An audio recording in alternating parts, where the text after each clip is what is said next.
আছো? আজকে তোমাদের কৃষি শিক্ষা অনলাইন ক্লাসে স্বাগত। আশা করি তোমরা আমার ভিডিওগুলো দেখতেছো এবং ঠিকভাবে পড়তেছো। তো আজকে তোমাদের যে বিষয়টি নিয়ে আলোচনা করব তা হলো দ্বিতীয় অধ্যায়ের একটি গুরুত্বপূর্ণ টপিক, তা হলো মাটির বুনট। তো আমরা এই পূর্বে ক্লাসগুলো কী কী আলোচনা হয়েছে তা আমি একটু বলে নিই। আমরা পূর্বে দ্বিতীয় অধ্যায়ের প্রথম পত্রের প্রথম যে দ্বিতীয় অধ্যায় থেকে আমরা মাটির অম্লত্ব ক্ষারত্ব কী, অম্লত্ব ক্ষারত্বের বৈশিষ্ট্য, অম্লত্ব ক্ষারত্বের কারণ, অম্লত্ব ক্ষারত্বে রোধ করার উপায় আমরা শিখেছি। তো আমরা অম্লত্ব ক্ষারত্বের রোধের উপায় শিখেছি এবং পাশাপাশি আমরা জেনেছি যে কী কী উপায়ে মাটির অম্লত্ব ক্ষারত্ব নির্ণয় করা হয়।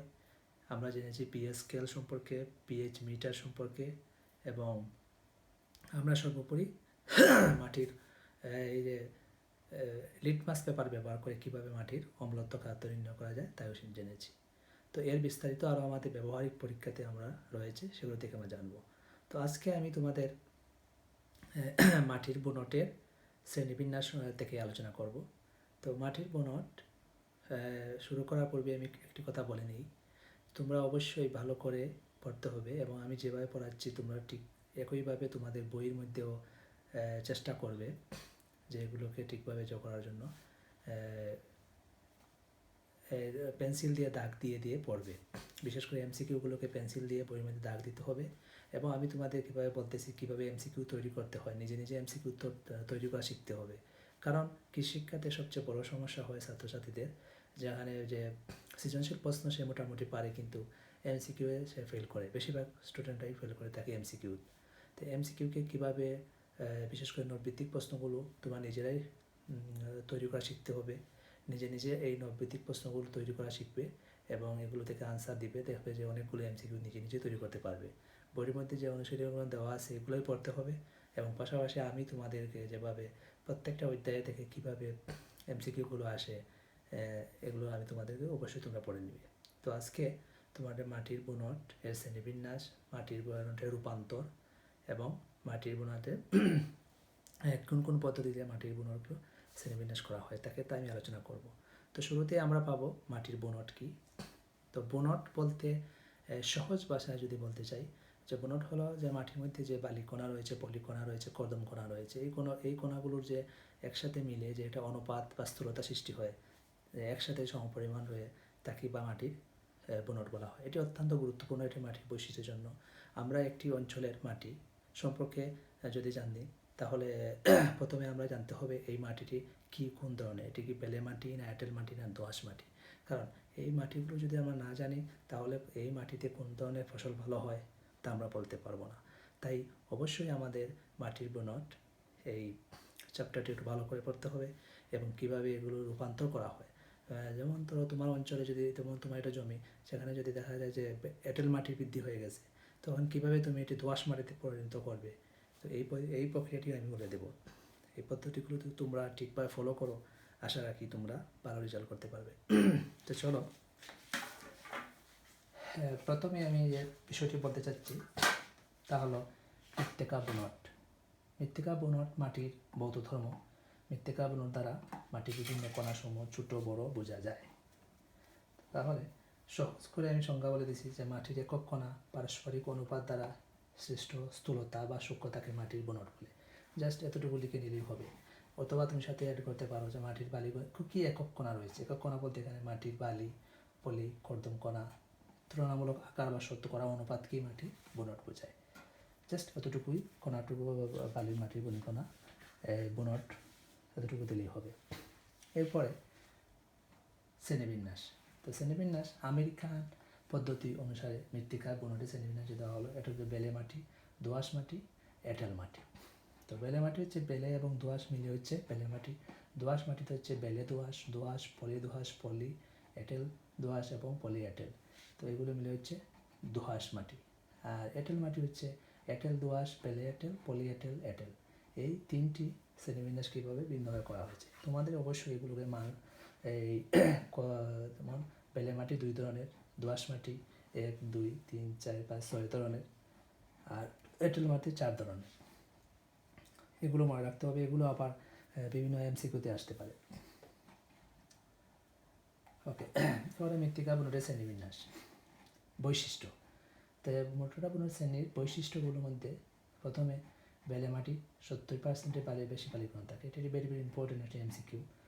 এটা অনেকবার আসছে যে বেলে মাটিতে বালিকণা পরিমাণ কত থাকে, 70%। পানি ধারণ ক্ষমতা কম, পুষ্টি ধারণ ক্ষমতা কম, কণা সবচেয়ে বড়, কণার সময় মাঝে ফাঁক বড়, এবং বেলে মাটিতে চীনাবাদাম, তরমুজ, বাঙ্গি, আখ ও ডাল জাতীয় ফসল ভালো হয়। তাহলে এই হচ্ছে 6টি বৈশিষ্ট্য। আরও বৈশিষ্ট্য বইয়ের মধ্যে দেওয়া আছে, আমি তোমাদের সংক্ষিপ্ত করে দিছি, তোমরা বই থেকে আরও ভালো করে শিখবে এবং পাশাপাশি এগুলো মনে রাখবে। আমি সহজ করে বলে দিলাম। দোআঁশ মাটির বৈশিষ্ট্য। দোআঁশ মাটিতে প্রায় 50% বালিকণা, প্রায় 50% পলি ও কর্দম কণা থাকে। তাহলে এখানে দেখো তিনটি প্রশ্ন আসতে পারে এখান থেকে। একটি বৈশিষ্ট্য, কিন্তু এখানে বলে দিল যে বালিকণা, দোআঁশ মাটিতে বালিকণা কত পার্সেন্ট, 50%। বালিকণা থাকে 50%, কিন্তু আবার বলে দিবে পলি পরিমাণ কত। তাহলে পলি হচ্ছে 50-এর অর্ধেক, 25%। কর্দম কণা কত পার্সেন্ট, 50%। তাহলে এই প্রশ্নগুলোকে এইভাবে ভেঙে ভেঙে দিতে পারে। যেহেতু তোমাদের অবশ্যই এগুলোকে মনে রাখতে হবে। পানি ধারণ ক্ষমতা, পুষ্টি ধারণ ক্ষমতা, কণার আকার, মাধ্যম, কণার সময়ের মধ্যে ফাঁক থাকে এবং সবচেয়ে ভালো হয়। তাহলে দোআঁশ মাটির বেলা মনে রাখবে, দোআঁশ মাটি সবচেয়ে আদর্শ মাটি। এঁটেল মাটি বৈশিষ্ট্য। এঁটেল মাটিতে প্রায় 25% বালিকণা, পলিকণা থাকে 20%, কর্দম কণা থাকে 55%। এই মিলে হলো টোটাল 100% হলো এঁটেল মাটির। মাটির পানি ধারণ ক্ষমতা সবচেয়ে বেশি। এঁটেল মাটি পুষ্টি ধারণ ক্ষমতা বেশি, আর কণার আকার খুব ছোটো। এই প্রশ্নগুলো কীভাবে আসতে পারে, যেমন এক্সাম্পল তোমাকে বলে দিবে যে কোন মাটিতে পানি ধারণ ক্ষমতা সবচেয়ে বেশি, তাহলে এঁটেল মাটি। এছাড়া রয়েছে সকল ফসল ভালো হয়, যেমন ধান, গম, ভুট্টা ইত্যাদিও ভালো হয়। মৃত্তিকা বুনটের গুরুত্ব। মৃত্তিকা বুনট গুরুত্ব নিচে দেওয়া হলো। এটা ফসল চাষের জন্য ফসল নির্বাচনের বুনট থাকা প্রয়োজন। তোমাদের এই বৈশিষ্ট্যগুলো একটু ভালো করে লিখে দিবা এবং গুরুত্বটা একটু লিখে রাখো ভালো করে। ঠিক আছে, তো আশা করি তোমরা লিখতেছো। এবং আমি একটি বলে দিই তোমাদের, যেহেতু ভিডিওটা তোমাদের ডাউনলোড করে নিতে পারো, ভিডিওটা ডাউনলোড করে নিলে বারবার এই ভিডিওগুলো দেখে দেখে তোমরা লিখে নিতে পারো। আর পাশাপাশি যদি ডাউনলোড নাও করতে পারো, স্ন্যাপশট করে নিয়ে নিতে পারো। এরপরে যে শ্রেণীবিন্যাসে এখানে বৈশিষ্ট্য 4 থেকে এখানে 5 থেকে আছে আরও 14টি গুরুত্ব। এগুলো মোটামুটি তোমরা লিখে রাখবে। মাটি অম্লমান বুনটের উপর নির্ভর করে, মাটির উৎপাদন ক্ষমতা বুনটের উপর নির্ভর করে। শেষ।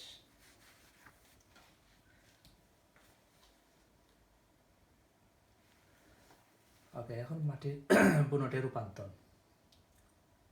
এই যখন এইভাবে চলে আসবে, সাথে সাথে তোমরা স্ন্যাপশট নিয়ে নিবা। এরপরে আমি আলোচনা করব। আচ্ছা, বেলে এবং এঁটেল মাটি অধিকাংশ ফসলের জন্য উপযোগী নয়। এর জন্য ফসলের উপযোগী করার জন্য এই যে বললাম যে আমি যখন দেখা যাবে যে হঠাৎ করে এঁটেল মাটির পরিমাণ বেড়ে যেতে পারে, বেলের মাটির পরিমাণ বেড়ে যাবে, তখন আমি মাটির রূপান্তরের প্রয়োজন হবে। এই রূপান্তর করতে গেলে যে নিয়মগুলো ফলো করতে হবে, গুরুত্ব নিচে দেওয়া হলো। বেলে এঁটেল মাটির দোআঁশে রূপান্তর করা, ফসল চাষে উপযোগী করা, আবাদি জমির পরিমাণ বাড়ানো যায়। বেলে মাটি দোআঁশ মাটি পরিমাণ করলে ফসল চাষ করা যায়, কৃষি মোট উৎপাদন বৃদ্ধি পায়, জমির দাম বৃদ্ধি পায়। বেলে মাটি জমির দাম কম, দোআঁশ মাটির জমির দাম বেশি। এই যে বললাম যে দোআঁশ মাটিটা সবচেয়ে দামি, মাটির গুণ উন্নত হয়, বেলে কোনা দোআঁশ কোনা পরিণত করা যায়। এখন আমরা পরিবর্তনটা জানব।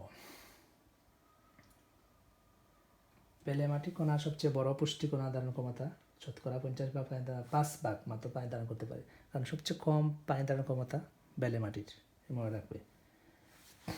তো এঁটেল মাটি প্রয়োগ করে বেলে মাটিকে যদি আমরা দোআঁশ মাটিতে পরিণত করা হয়, তাহলে প্রথমে কী করতে হবে, বেলে মাটির মধ্যে কোনার মধ্যে বড় বড় রন্ধ্রসমূহ ছোটো ছোটো করার জন্য এঁটেল মাটি প্রয়োগ করতে হবে।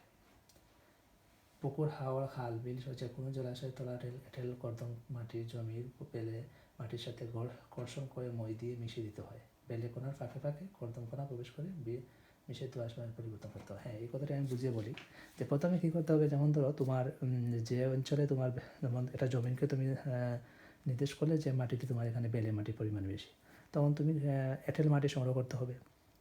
এঁটেল মাটি দেখবে যে সকল নদী বা খাল থাকতে পারে, বিলের মধ্যে পুকুর থাকতে পারে, হাওড়ে ইত্যাদি জলাশয়ের তল থেকে এই সকল এঁটেল মাটি সংগ্রহ করে তার সাথে একসাথে কী করতে হবে, মিক্স করে দিতে হবে। মিক্স করার পর সেখানে মই দিয়ে মিশিয়ে দিতে হবে। বেলেকোনাকে ফাঁকে ফাঁকে কর্দমকণা প্রবেশ করে দোআঁশ মাটিতে পরিণত করা যায়। সবুজ সার প্রয়োগ। বেলে মাটিতে ডাল ও শিম জাতীয় শস্য চাষ করে ফুল আসার আগেই সম্পূর্ণ পাওয়ার টিলার সাথে জমি বেলে মাটির সাথে মিশিয়ে দিলেই সবুজ সার প্রয়োগ করা হলো। সবুজ সার প্রয়োগ করা যেতে পারে এই যে বিভিন্ন গাছপালা বা এই যে সবুজ ঘাস ইত্যাদি, পেনা হতে পারে, কুদি পেনা বা বিভিন্ন ধরনের পেনা রয়েছে। এই যে এই সকল সারগুলো বা এই যে সারগুলো মিশালে দঞ্চা, আফ্রিকা জাতের দঞ্চা, মটরশুঁটি, পাট ইত্যাদি সার করা হয়। জমিতে চাষ করে খুব ঘন করে বীজ বপন করতে হয়। বীজ বপনের 2-3 মাসের মধ্যে গাছ সবুজ নরম অবস্থাতেই কেটে মাটির নিচে শুয়ে দিতে হবে। তখন সবুজ সার প্রয়োগ করেও করা যেতে পারে। খাদ্যজাত সার প্রয়োগ করে গৃহপালিত পশু মলমূত্র, বিছানা খড়, গুড়, ঘাস অন্যান্য ইত্যাদি দিয়েও করা যেতে পারে। কম্পোস্ট সার প্রয়োগ করেও করা যায় এবং কেঁচো সার প্রয়োগ করেও বা ডার্মিস সার প্রয়োগ করেও করা যেতে পারে। এই হচ্ছে প্রায় কয়টা 1, 2, 3, 4, 5টি যে বৈশিষ্ট্য আছে তাদের নিয়ম। এই 5টি নিয়মকে তোমরা ভালো করে নিতে হবে। এঁটেল মাটির প্রয়োগ, সবুজ সার প্রয়োগ, এরপরে খামারজাত সার প্রয়োগ, কম্পোস্ট সার প্রয়োগ করে, কেঁচো সার বা ডার্মিস সার প্রয়োগ করে এঁটেল মাটিকে বেলে মাটিকে এঁটেল মাটিতে দোআঁশ মাটিতে পরিণত করা যায়। এখন এঁটেল মাটিকে দোআঁশ মাটি বলে, যদি দেখা যায় তোমার অঞ্চলে বেলে মাটি না, এঁটেল মাটির পরিমাণ বেড়ে গেছে, তো এঁটেল মাটির পরিমাণ বেড়ে গেলে কী করা যাবে, তখন বেলে মাটি প্রয়োগ করতে হবে। এঁটেল মাটির সাথে জমি বেলে মাটি মিশালে ছোটো ছোটো কণা বড় কণা মিশিয়ে দিলে বেলে মাটি প্রয়োগ করার সাথে ধীরে ধীরে দোআঁশ মাটি পরিণত হয়। সবুজ সার প্রয়োগ করে হয়, খামারজাত সার প্রয়োগ করে, কেঁচো সার প্রয়োগ করে। তো এই হচ্ছে 2টি পদ্ধতি আমরা জানলাম। একটা হচ্ছে বেলে মাটিকে দোআঁশ মাটিতে, এঁটেল মাটিকে দোআঁশ মাটিতে। তো এই সর্বোপরি আজকে এই বৈশিষ্ট্যগুলো শিখে নিলে মোটামুটি আমাদের এইগুলো ভালো করে শিখতে হবে। আমি শেষ পর্যন্ত এটাই বলতে চাই তোমাদের যে তোমরা অবশ্যই ভালো করে শিখবে, কারণ এইগুলো প্রশ্নগুলো দেখতে যেমন পড়তে সহজ মনে হবে, কিন্তু পরীক্ষার সময় মনে থাকবে না, কারণ পরীক্ষাগুলো এভাবে সরাসরি আসবে না। তো এবার আমি বারবার বলতেছি, সৃজনশীল প্রশ্নগুলো বা আয়ত্ত শিখতে হবে, প্র্যাকটিস করতে হবে বেশি বেশি করে। এবং আমার প্রশ্নগুলো যেগুলো আমি দিচ্ছি তোমাদের দিব, আরও সৃজনশীল প্রশ্ন অবশ্যই প্রতিদিন প্রতিটা সাবজেক্ট আমার অধ্যায়গুলো যখন শেষ হবে তখন আমি সৃজনশীল প্রশ্নগুলো তোমাদের দিয়ে দিব।